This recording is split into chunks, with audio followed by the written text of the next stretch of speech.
Hello, it's Uncommon Fossil, and today going to be doing a little bit of Magic: The Gathering Arena. I've made some videos on this a long time ago. Haven't uploaded or posted any videos in a while, but I do play the game from time to time. I enjoy it, and so I'm thinking get back to a little bit of content on it, maybe like once a week. I'm thinking. So, anyways, what I'm doing is I'm starting with a brand new account now. Going to go through the new player experience, and then talk about gameplay and the economy. The Magic: The Gathering economy for someone that's a budget player is complicated, certainly more complicated than Pokemon TCG Live, and that definitely is something I've interest in. So anyway, I created a brand new account. I see you first when you get in here, you have a question: how much have you played?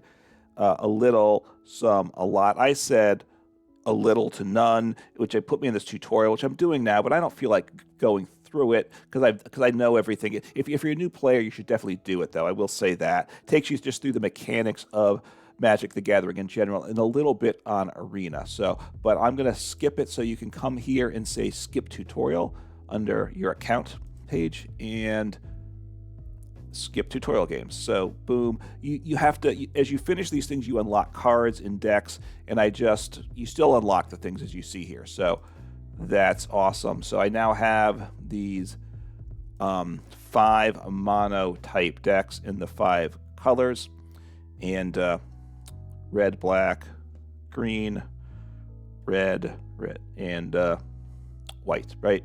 So now I'm in here. There is a welcome bundle, but not going to spend any money at this point. We have this little guy called Sparky that's jumping around. He gives you little messages to kind of tell you what's going on here. This is the home screen, and what's important here is this area at the bottom tells you what you need to be working on for rewards. And as a brand new player, you don't have full access to the game yet, which is actually good because it's kind of a complicated game. You're going to just work on some limited things first. So you're going to want to work on, I have this reward where I get an embossed sleeve and I unlock Sparky's challenge, which is going to be the next something I need to do shortly. So I want to work on that, and it says complete 1 color challenge. So it says color challenge up here. I will click resume because that's what so I want to play a color challenge, and tells me that's a great thing to do. Let me go back. You have any of these colors you can choose. I'm going to do, and I have all 5 decks: white, blue, black, red, and green. It is a white deck is what you do in the tutorial, so I figure that's just a logical place to start. So you could just hit play and start going through it. What's going to happen is you're going to play 4 bot matches, and the last is actually a game against a person. You have to do all 5 of these to complete the challenge. You don't actually have to beat the person, but you have to play a game against a person, so which is kind of a nice way to introduce things. What I'm going to strongly suggest, though, is don't just jump in the game and just hit play immediately. Take a look at the deck, understand the deck, because this is how you get to understand the game. Each of these decks are teaching new mechanics, which, if you're new to Magic, you need to know these mechanics. So just really important. So I'm going to walk through the cards briefly. And I suggest you, before you play, just take a look at all the decks. So it tells you what the cards are here. You can click on this little bar there. It gives you some details of what the average mana in the deck is, the number of creatures, what the types of creatures are. There's a lot of humans in this deck. You'll notice that, a number of different types, but humans is the heaviest, 25 lands and such. But we won't worry about that for now. Just take a look at the cards. So we get 4 copies. They're grouped on this view by cost. So these are 1 mana, 2 mana, 3, 4, 5, and 6 or more. Because like this one's 7. And then lands. So anyway, at the 1 cost, we have a Charmed Cat. It has this lifelink, which if I move my mouse to hover over lifelink, it'll go away. But lifelink, in that what's nice in Arena, it tells you what lifelink does when it does damage a creature with lifelink. You gain that much life yourself, which is super, super great there. So 4 copies, and when Charmed Cat enters the battlefield, you put a 1/1 counter on each other creature you control named Charmed Stray. So so ideally keep your Charmed Strays in play and hopefully get a bunch of them onto the bench. That's quite nice here. Tactical advantage is an instant, means you can play at any time in the game. If you're coming, look, I'm a Pokemon TCG channel, so I'm going to kind of compare things to that. Hopefully, it's helpful. If it irritates you, well, hopefully don't get too irritated by it. But within Magic: The Gathering, there's interaction between one player does something, the other player does on each turn. There's a back and forth of who gets to play and respond, and there's a number of steps. Instance, you can play anytime during the course of things. There's certain phases to each turn. It's a little more complicated than Pokemon TCG, I would say. That how a turn plays out is more complicated. The nice thing is by playing it online in MTG Arena, all that timing and sequencing is worked out for you, so you're not going to make mistakes. Which if you're learning IRL, you got to pay a lot of attention to that. So it helps you learn the game doing it in Arena for sure. So this puts, if a creature is blocked or is blocking, you can increase its toughness is the second number. The first one is what damage. Now I'm blanking on the right terminology, but you increase the damage by 2 and the toughness or the defensiveness by 2. So Ace Fencing Ace has double strike, and it tells you what double strike is. You attack twice essentially, and you first strike the first time, meaning you attack first, and then you both mutually attack after. The game will, as we go through it, will kind of explain these things too, which is good as well. Human Cleric, let's see, it has, when you gain life, you put a 1/1 counter on Hallowed Priest. So remember, the Charmed Cat had lifelink, so as you gain life through things, the Hallowed Priest gets stronger. He does more damage, and he's tougher. So that's very nice there. Sorry, with the throat getting a little mucus, a little phlegmy there. Then we have Human Cleric. When another creature enters the battlefield under your control, you gain 1 life. So another way to gain more life. Gaining life, of course, is good in and of itself, and also our Hallowed Priest gets stronger. So these are things to keep in mind. Moorland Inquisitor, another 2 mana cost. Sorry, I will slip up between Pokemon terminology. I'm certain. So the concepts I think will be conveyed though. You can pay 3 mana, 2 colorless and 1 white.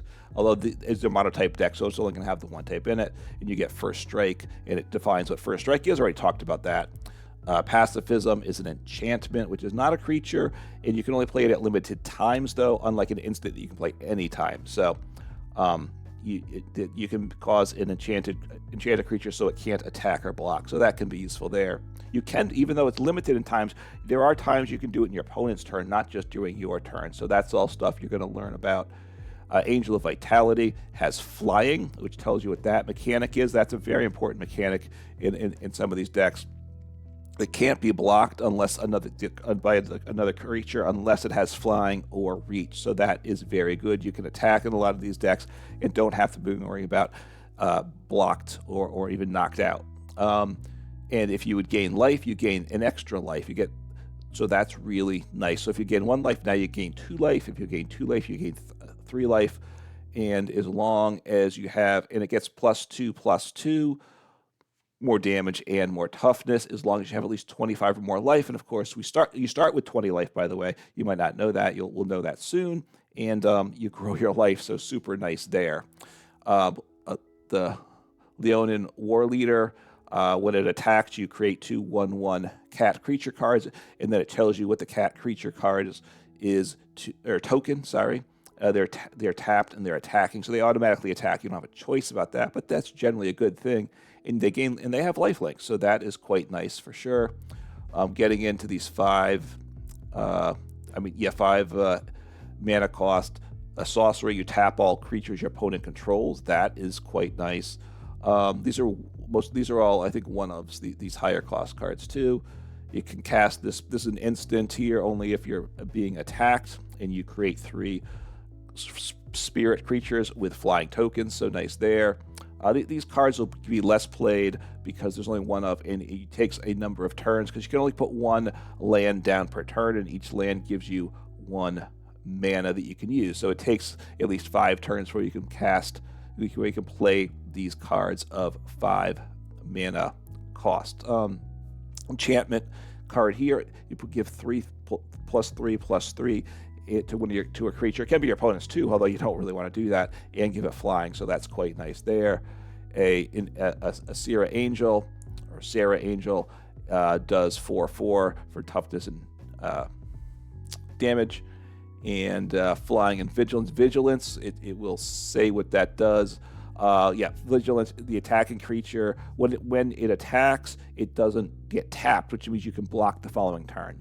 You can, if you attack one turn, you can't block the following turn. Normally, there's like if you're used to Pokemon TCG, there's the normal rules of play, and there's a lot of cards that give exceptions to those rules, and it's no different in Magic: The Gathering Arena. Or Magic: The Gathering. Sorry, Arena is just a client, the online client. So now we get into the really high cost cards. This is an Angel.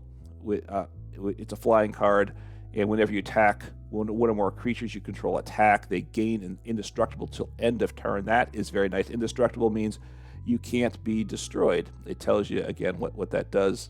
So that's super nice. It's expensive, so might not get it into play most games, but very nice there. Inspiring Commander. Whenever another creature with power of 2 or less enters the battlefield under control, you gain a life and draw a card. Drawing cards is good too. This is a big difference between Pokemon and Magic: The Gathering. In Pokemon, we have a lot of cards to search our decks. And, even just drawing a card is kind of meh in Pokemon, right? We search for Pokemon, we search for supporters and stuff. But in Magic: The Gathering, mostly you have the cards in hand and you draw whatever your top deck, and that's what you have to work with. Things like searching is not common in Magic, and even just drawing one extra card is very good. In Pokemon, we like to make fun of a card like Hop, that it's a supporter that draws 3, but in Magic: The Gathering, it would just be tremendously strong. That's just a very different the way the game works. So you need to build your deck for a little more consistency in Magic, I think. And you do get the option when you play to mulligan, which we don't in Pokemon, in large part, I think, because we're just so dependent upon what that starting hand is. So, but that'll come up. So this is a Glowing Ceratops, and for 7 mana, so very expensive. 3/3. Those numbers aren't huge for something that's so expensive, but it does have double strike, and besides you attack twice, and you do hit the first time. So a creature, say with 3 toughness, you would just knock out immediately and wouldn't take any damage from it. And then 25 basic lands, which are plains. That is the white land. So that's the deck. So now I kind of have a familiarity with it. I will now jump in and hit play, and we'll see. I'm up against a red deck. I might be able to look at my opponent's deck. I don't remember, but I'm not going to worry about that. I'm going to worry about my deck now. When I did this game initially, I just basically would just hit play immediately, and I'd say, I'll figure it out as I go, which isn't terrible. Okay, so we have this little warning message too. You need to discard down to 7 at the end of your turn. You can only have 7 cards in hand by the time it's not your turn. So I'll cast the land, and my turn is done because... So I get attacked there, take 1 damage. All my cards are costs of 2, I believe. So lay down this land. Now I have a choice. I have 2 Hallowed Priest, which is a 1/1. When I gain life, I put a counter on it. But right now I'm not going to gain life, so I might not want that. Let's see. Whenever another creature enters the battlefield under your control, you gain 1 life. So that could be good to get down. That could follow with some Hallowed Priest. There's no timer for these first 4 games, so take your time reading things, thinking things through. And Moreland Inquisitor, but he's more of an attacker. So I want to do things with life gain. I think Impassioned Order makes sense first. So whenever another creature enters the battlefield under my control, I gain a life. So this sets up benefit later on. Now, when a creature enters the battlefield, it has Summoning Sickness, is what they call it, and it can't attack that first turn. So the tutorial of those 5 games explain that. So if you don't understand those things, you should do the tutorial, and I think you can probably go back and replay it. Another thing you should do is take a look at the cards your opponent is playing. So you hover over them, just take a look at what they are. These are 1/1, so not that strong. When it's blocked, they create an extra goblin creature token, so that's nice for them. And they have an enchantment here. Whenever you a creature you control with power 2 or less attacks. Raid Bombardment, which is this card.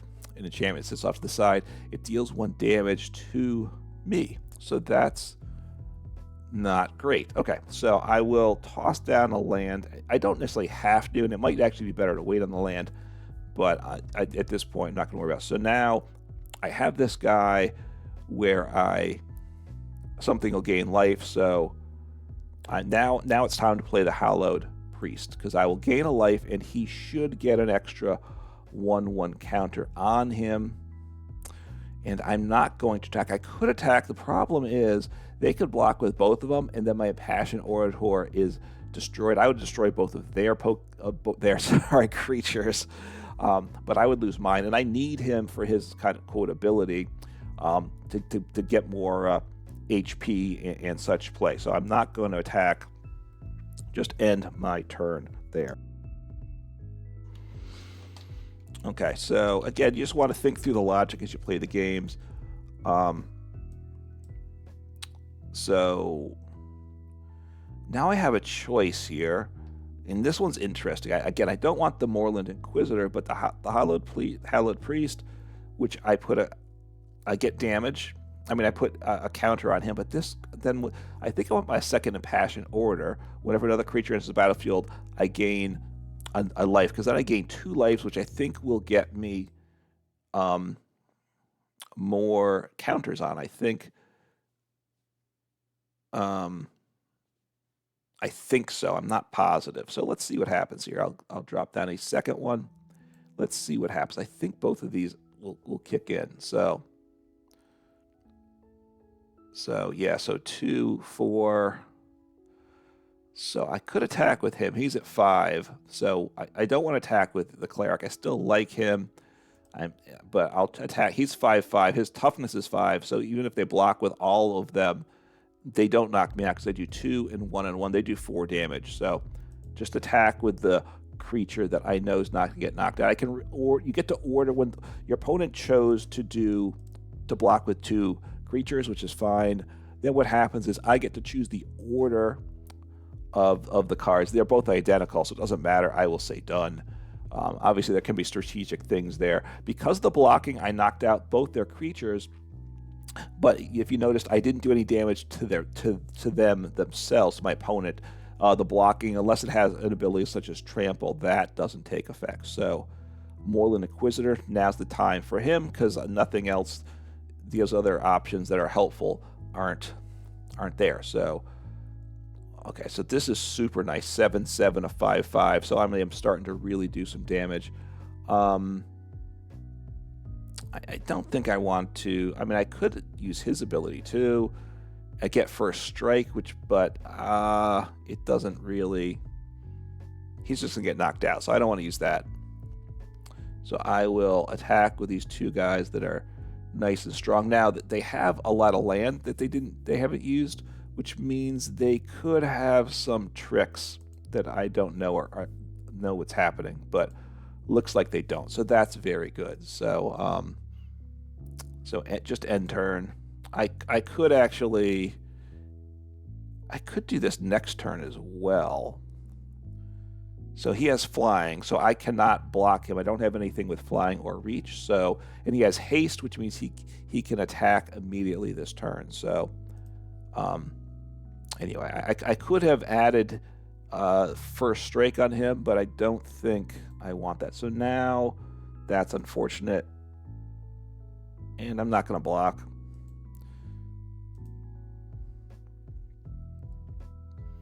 Okay, so my turn.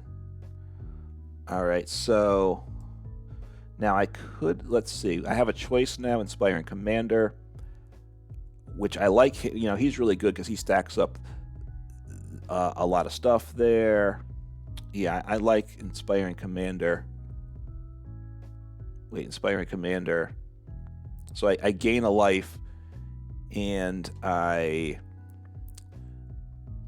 draw a card, but that's only with someone 2 or less. So when I play the Moorland Commander next turn, although I think I'm going to win this turn. In fact, I do win this turn. So I'll attack with these guys, with these two Hallowed Priests, because they built up to big damage. You can see the way it stacks with the gaining their ability to do damage, and their toughness growing just really became very powerful over time. So, the deck the deck worked the way it was designed, just trying to take a look at how the deck's designed and playing it that way. So finish the first game. So you have 5 games. I think I'll jump in here.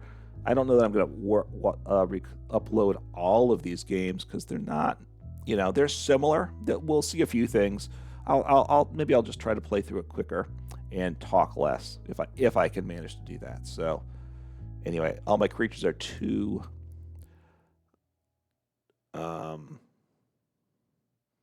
So again, I want the Impassioned Order first. He's got Death Touch. Okay, so that's important to know too. So Death Touch, very bad in that if he touches another creature, that other creature is just killed immediately, or is killed even if the level of damage isn't that strong. Like normally I would block a 1/1 creature because it would work for me, but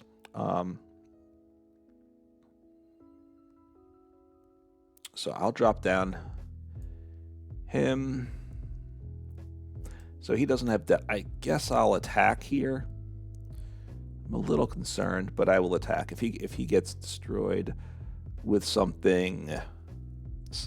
shenanigans, I'll be sad. So again, Death Touch, I could block, but because the Death Touch, we would actually wipe each other out, but I don't want, I need my Impassioned Warriors to stick in the game. So play down at Plains and Hallowed Priest, which will get, I gain life, and he then gets bigger and stronger. And now they have a lot of they haven't used their mana this turn, so I'm not going to attack. I'm a little concerned about what they might have up their sleeve. Might be nothing, but anyway. So flying, okay. Again, no blocks.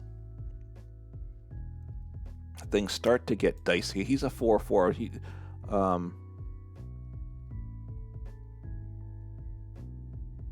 Okay, so this is a permanent enchantment, which is good.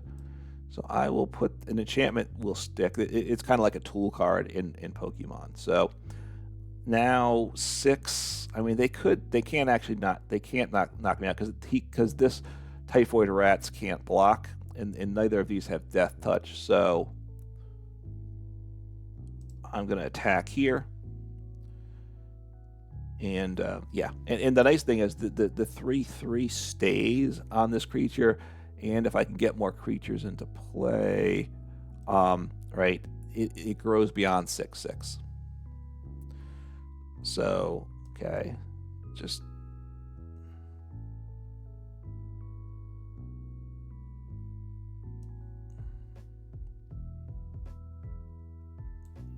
so getting another Hallowed Priest that'll start to grow some.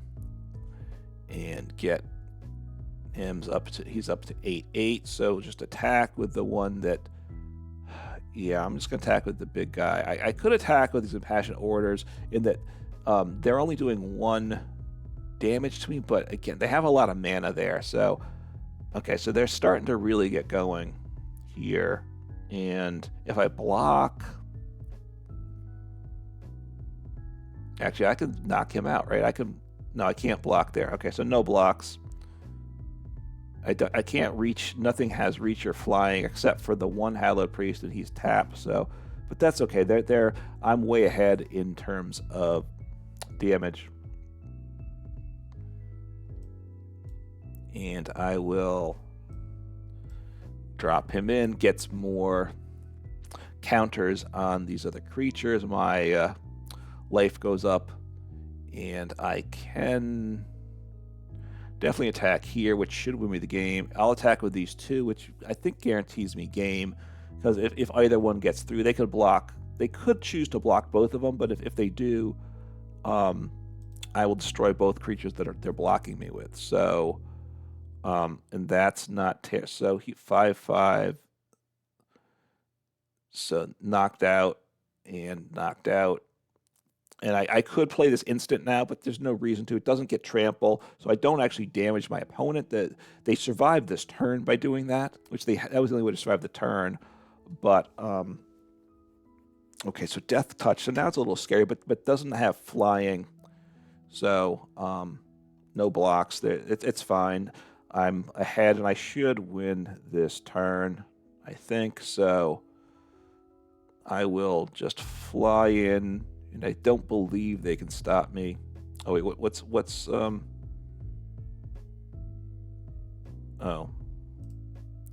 I guess I could, in case I wanted to tap something. I was a little confused by what the pause there was. So I definitely here, and I'm gonna send both these. And actually, he creates some creatures, which actually has benefit to me as well, right? That are attacking. So, so that gets me life and gets me increases my damage output and everything. So super awesome. So Death Touch. So this guy Hallowed Priest is getting knocked out, but it doesn't matter. I have game, so it's all good. I mean, yeah, down -16. So a huge turn there, and yeah, deck is doing its thing. So you're going to go through all 4 games, and then we're going to play against an actual person. So, anyway, I keep going up against a blue and a blue challenge, and they have flying. So it tells me at least one of their cards in their deck. So, and again, these first 4 games are they're all scripted games. In fact, I didn't say that before. So it's actually the exact cards you start with, I believe, are the same every time. So if you find yourself unable to win a game, so there's no reason not to play, I don't think, the Charmed Cat.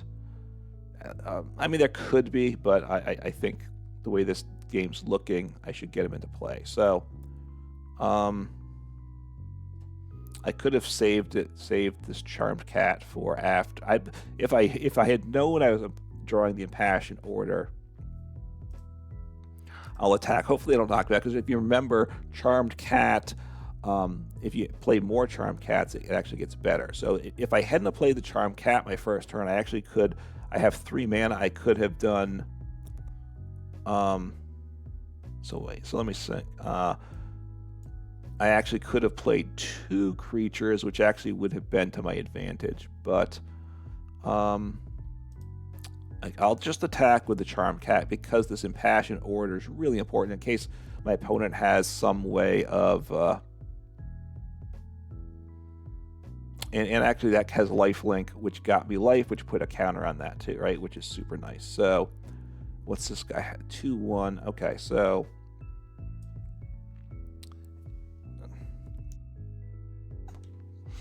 So I'm not going to play down the Moorland Inquisitor here, because I could, but then I can't use the tactical advantage if I need to, and I want to be able to do that. So attack with both these, see what my opponent does. So now I want to keep my Charmed Stray alive. Play my instant. Sorry, I'm choking.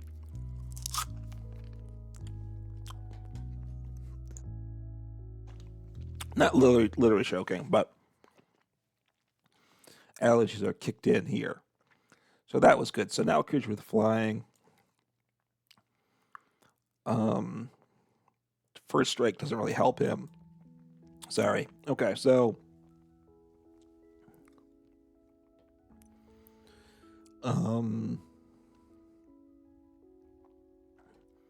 let's see. It uses all 3 lands, so I'm not going to activate the ability, because at this point I'll just attack with my big guy, because the Stray Cat can actually get knocked out here, right? And I don't love that. I think I want to hang on to the Stray Cat. So just do that, and there's all these pauses where you could do things. That's what's kind of weird with the flow. Like, it shows you what's highlighted. See, I could activate this ability, but it doesn't do me any good. So I could want to activate the ability on my opponent's turn if I'm blocking something.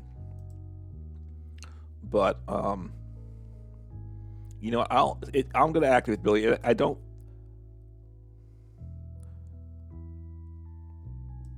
Just for kicks, really. I don't think it needed to. All right, so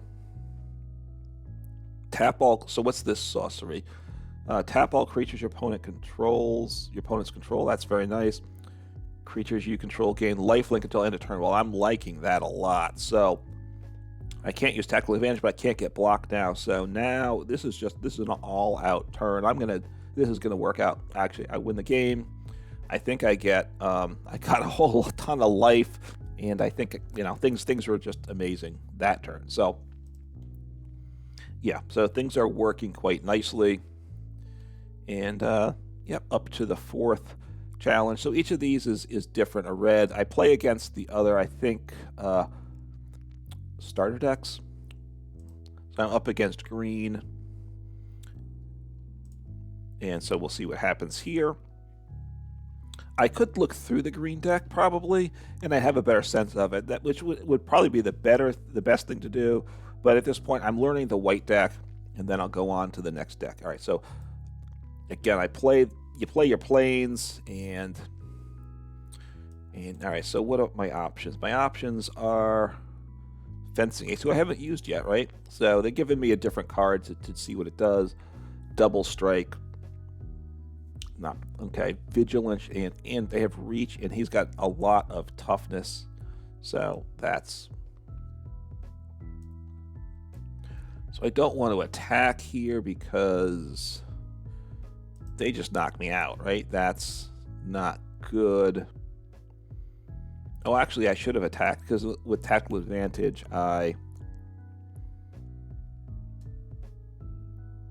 So I can take him out. We take each other out, though, right? As I think about it. I get +2/+2. No, I have Double Strike, so I'm going to do this. Just one blocker. I'll drag this out. So now... Oh, so that's right, I survived. So that's very good. So I didn't get knocked. I took them out, which was quite nice. And again, I'll attack all this turn.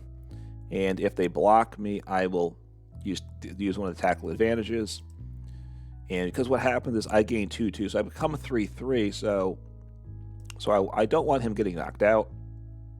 And actually, I end up destroying them because I do 6 to them. Okay, so it did the first attack, and it paused. So okay, so because of the Double Strike, which it already has, 10/10. Now this is not good. So I think I want to. This is really scary, 10/10. So I'm going to use pacifism, and I can enchant it, and it can't attack or block, and this stays with it. Kind of like a tool. So I will all attack now. So a 10/10 is pretty scary. I have the lead, but so hexproof, which means I can't enchant that creature. Right, hexproof, it tells a player with hexproof can't be threatened, targeted of spells, or abilities. And this would be a spell. So, but I can still attack, and I still have my tactical advantage here. So I'll do all attack. If they choose to block, then I will wipe them out. They're going to wipe... No, they wipe me out, though. So... Oh, they don't. That's right. I wiped them out before they could do anything. So, and I don't want to enchant my own creature, so just end turn. So getting some damage down, taking out their creatures. Okay, so I've got another pacifism, which I've got to use this turn. Right. In fact, I'm going to do this first, because if I don't have enough mana to play down my angel this turn, which I don't. See, if I had played the angel first, I would have been in some trouble. So I will do all attack and doubles. So each one does 2 damage. So I'm getting 4 damage per turn like that. So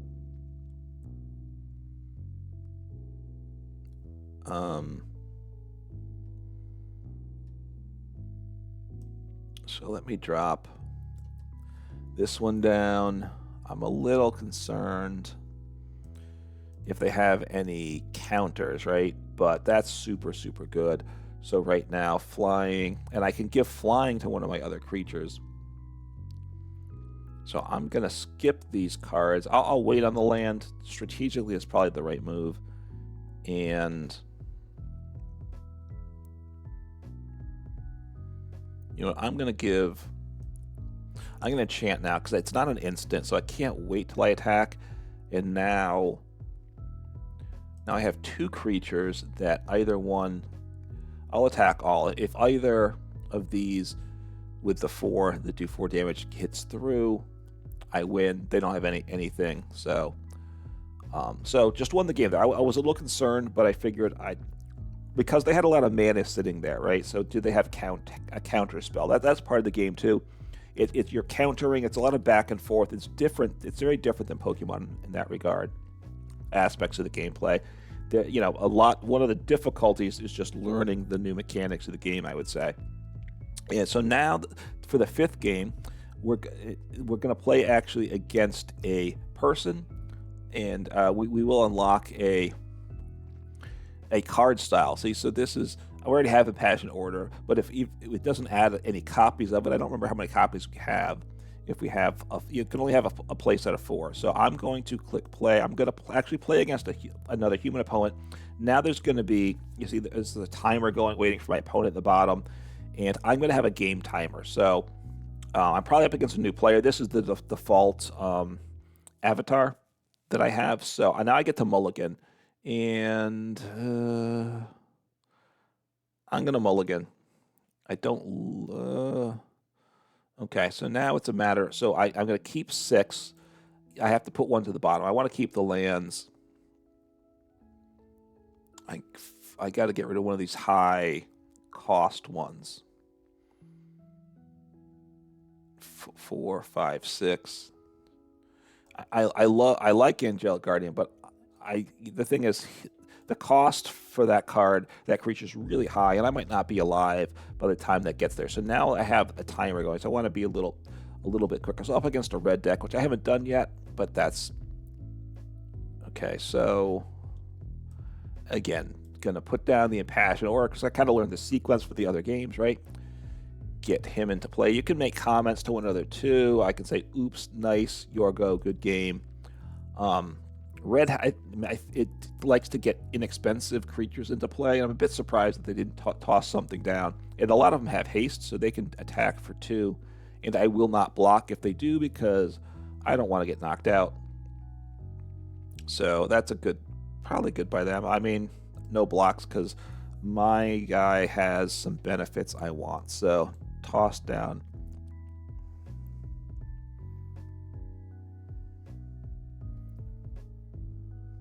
So I could put Hollow Priest into play, but I think I want Angel of Vitality first, because I think that's what I want. I think that will be better for me. And that my opponent can't do anything. So I can also see what my opponent's looking at, something that highlights the cards they're looking at. So they're just a 2/1 with haste. I get, probably up against another new player, which is good, right? It means... First off, it's another of the 5 mono starter decks I'm up against, so this is just a walling. It has an ability or it can... So I'm not going to block because that wouldn't be good. I want these creatures to stay alive. So I have the card to help my blocking Pokemon as well. So I want Hallowed Priest into play. I need to start building up the counters. And he has flying, so... And I want to get to 25 life, hopefully, because then he or she, whatever, gets a +2/+2. So we'll see if I can build up with my life gain. So, and tactical advantage is useful. I actually could have used attacked with... Nah. Well, at some point I have tactical advantage. I want to play that card too. I need to think through. Maybe I should have considered it last turn.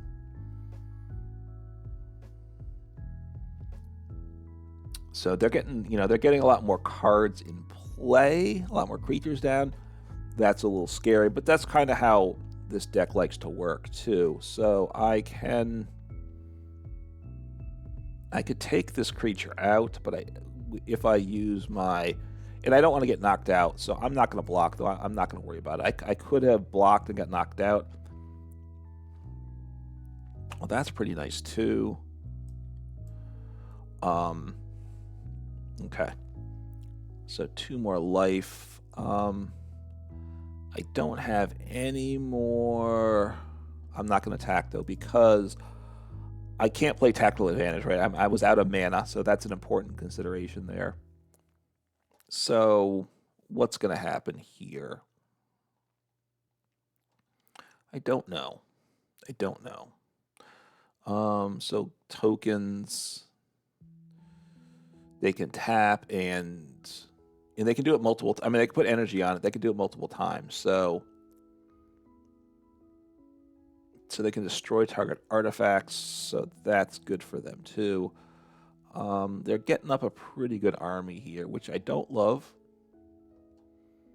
So I can start to take out some of these pieces, right? So other goblins control. So are these all goblins? No. Okay, so I want to start taking things out, I think. And I will do this, and that's it. So, because I don't believe they can do anything to modify it. They're out of mana. If they had more mana, I might have done something slightly different.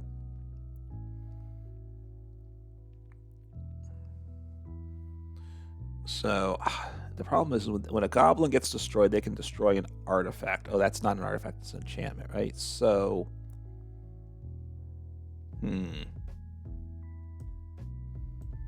So I'm going to lock him down. 3/3, he's relatively tanky. I think I attack with everything this turn. I don't believe they can hurt me. They can block something there. And yeah, getting him attacking, getting the life link, creating more things is all very good. If you hover over it, shows you where things are attacking. They can block with him, and they probably should. They just don't want to block something that's going to get knocked out, right? But they do 0 damage to my creature, so my creature's not going to get knocked out. They can just stop. That one's okay. I mean, the thing is, we knock each other out with that. So so now I want to play. So they're gonna I knock them out. They don't knock me out. They do no damage. So so I'll just say next. I could have played Tactical Advantage, but there's no reason to. I knocked them out. So that was a very nice turn. Got some life there, and up to 23. Obviously, do want to get up to 25. Don't know if that's going to be possible. I haven't hit land in a while. Obviously, I'd like to get some more land in play. So let's see, what do they have here? So I'm close to so a good game, and they concede, right? Which is a lot more common. And then they ask you to either like the game or not. Usually I say yes, and some people will only say yes if they win. But I don't mind. I can enjoy a game I lose for sure. So anyway, so I was able to win that game, which is even better. So I've completed now the first color challenge. It gets me some gold, some XP. I can now. This is a sleeve I got. I can set that sleeve as default at this point. I can change it later too. So now I've unlocked Sparky's challenge, and that's going to be the next thing for me to work on. If I go back to, so now I'm at the home screen. There are these areas up in the upper right corner that I need to look at too. I'll talk about that elsewhere. But now, before it said beat 1 color challenge, now it wants me to complete Sparky's challenge, which is now this top area here. So I need to do that to get access basically to everything in the game. So that's going to be the next thing. So first, do 1 color challenge. Pick whatever challenge you want. Take a look at the deck, and then just play through the games. Don't worry about on the 5th game if you win or lose. Obviously, you want to win, but as long as even if you just have to play the game on the fifth one against an actual person, you will have the timer going. So just the timer system is I think I like what they did in Arena, but you'll get used to it as you go along. So anyway, I certainly, if you're a Pokemon player, which is again what my channel is focused on, but you want to try something else. I've done several different digital trading card games, and I think Magic the Gathering Arena is the one that I keep coming back to. And I'm looking forward to presenting some more aspects of Arena in the future. If you want, I'm not necessarily going to cover all of the other color challenges. Oh, so I got some stuff here too. I'm just going back. So of the, I have blue, black, red, and green to do still. Let me know in the comments below if you want me to record videos on all of the different color challenges. But anyway, have some fun, play some Pokemon or some Magic the Gathering Arena, and take care.